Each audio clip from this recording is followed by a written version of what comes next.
مونږ اوس د برېښنا په برخه کې په سمارټ میټرونو او د بلینګ په سیستم باندې کار کوو.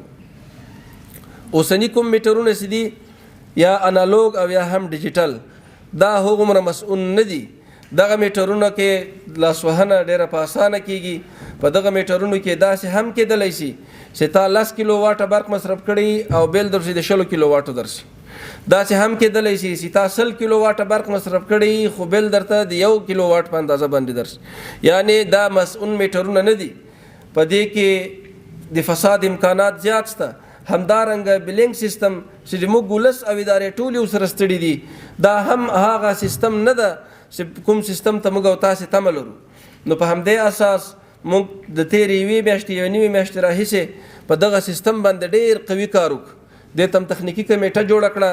یو مکمله بسته مو دغه سیستم جوړه کړله چې خارجي هیوادونه لکه ترکیه هیواد، چین، حتی چکسلواکیا او داسې ځینې نورو هیوادونو ته مونږ چې هلته لویې کمپنۍ دي هغوی ته دغه مکمل پیکیج لیږلی او په دې برخه کې به موږ انشاءالله کار شروع کړو.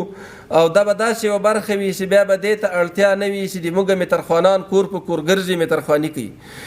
بیا به د تاسې سیستمونه مکمل مرکز سره وصل وي، شفافیت به وي او څومره برق چې ته مصرفوې د هغه برق د مصرف لپاره به داسې یو سیستم موجود وي چې هم تاسو ته برق ارزانه درکړل شي، هم ضایعات نه لري او هم بیرته د برېښنا شرکت پکې متضرره نه شي.